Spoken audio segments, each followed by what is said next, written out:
What's it like to date a doctor? Let's break down the pros and cons. Dr. Jubal, MedSchoolInsiders.com.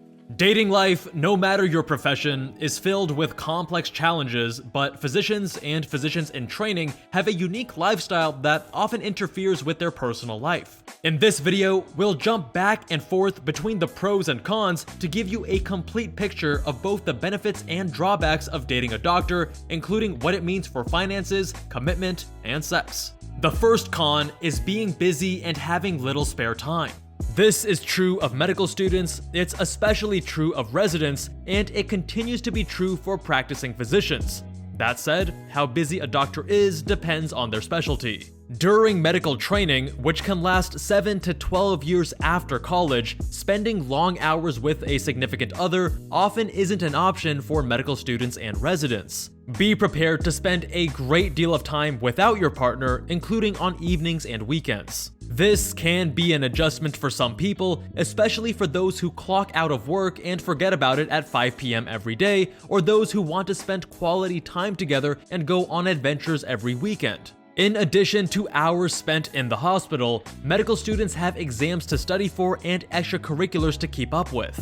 Residents have grueling hours where they have to be alert and aware on the job. Though the Accreditation Council for Graduate Medical Education technically has rules that say residents can't work more than 80 hours a week, averaged over a month, or more than 24 hours in a row, it's unfortunately still quite common for residents to consistently work over 80 hours in a week and for over 24 hours straight. I discussed the overworking of residents and the use of them as cheap labor over on the Kevin Jubal MD channel, videos linked in the description. Since time together will be limited, it's vital that the time you do spend together is used wisely. Ensure you prioritize quality time together instead of wasting it scrolling on your phone or arguing about what to watch on Netflix or what to have for dinner. Have a plan, even if that plan is staying in and watching a movie together. We cover tips on how to make the most of a relationship with a doctor in training, including how to ensure you spend quality time together in our Dating in Residency video.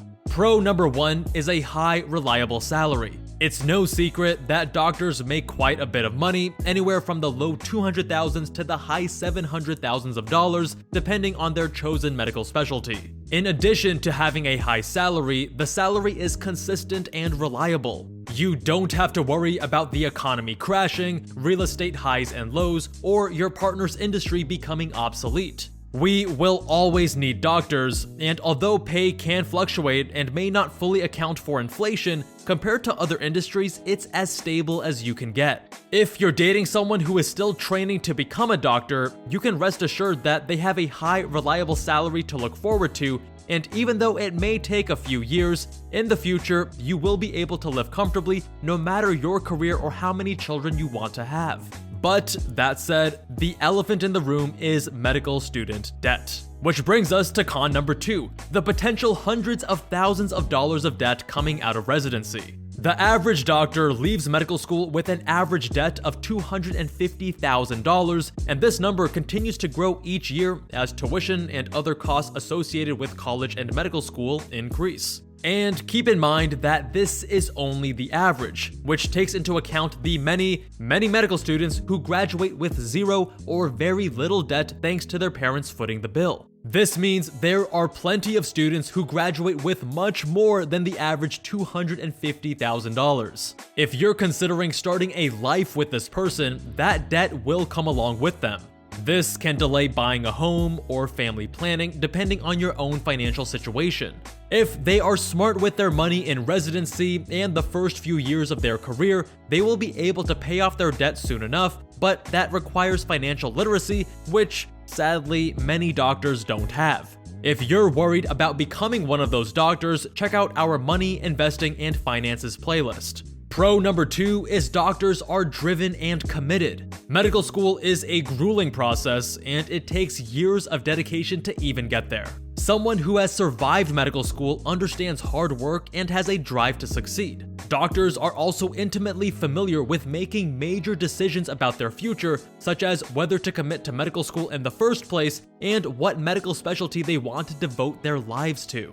Even after medical school, doctors must commit 3 to 7 years of residency before they are fully trained. While not always the case, this mindset of making educated, long-term decisions can transfer into their personal lives. After a minimum of 7 years of extra schooling and training after college, commitment is not new to doctors. And since they have so little extra time, if they are choosing to spend their limited time with you, they likely think you're the real deal. Con number 3 is having an unpredictable schedule. In addition to being busy, medical students and doctors often keep unpredictable hours. A medical student in their first 2 years of med school, also known as the preclinical years, will be more flexible, but after that comes clinical rotations, which are followed by residency. During residency in particular, doctors can be on call and are likely to have unpredictable hours, including night shifts and working on weekends. Booking off time for holidays, birthdays, concerts, or weddings oftentimes isn't an option.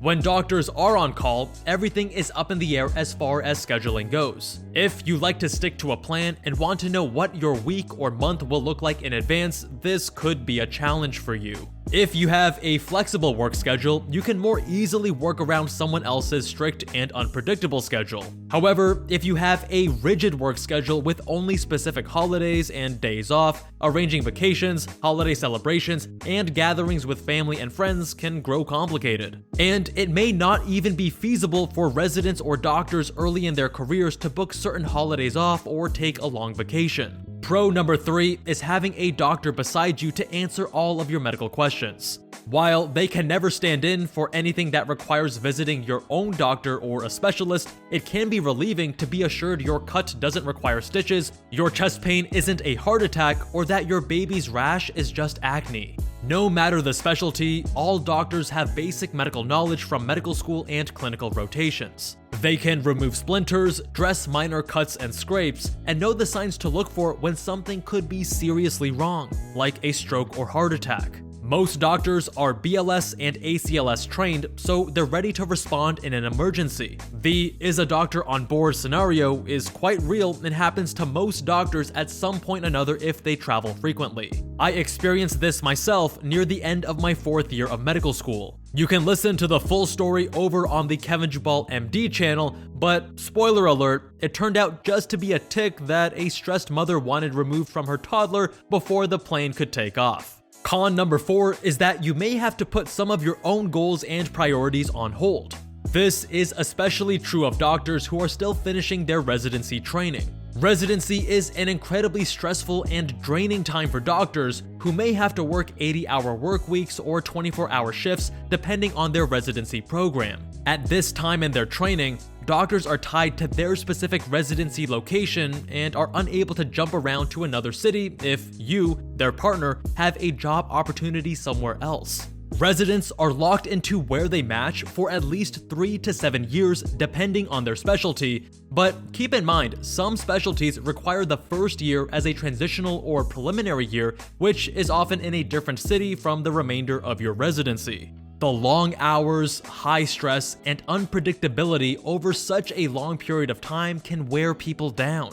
And as their partner, you will be there through all of the ups and downs of becoming a doctor. While not impossible to start a family, residency can especially delay these plans. It's not uncommon for doctors who are still in residency to want to wait to have children until after they complete their training, which can be 3 to 7 years after medical school. Even for the shortest residency programs, including family medicine, pediatrics, and preventive medicine, they would be at least 29 years old by the time residency is finished. But keep in mind, this is the absolute shortest path. It's more likely that they would be into their mid-30s. Pro number 4 is having an advanced understanding of anatomy. No matter your gender, anatomy knowledge has its advantages in the bedroom. Doctors will understand where everything is, how everything works, and where everything goes. And that's more than can be said for most of the people you might date. Lastly, and this could be either a pro or a con for you, is that doctors can have strict hangups on things that the everyday person might not think about.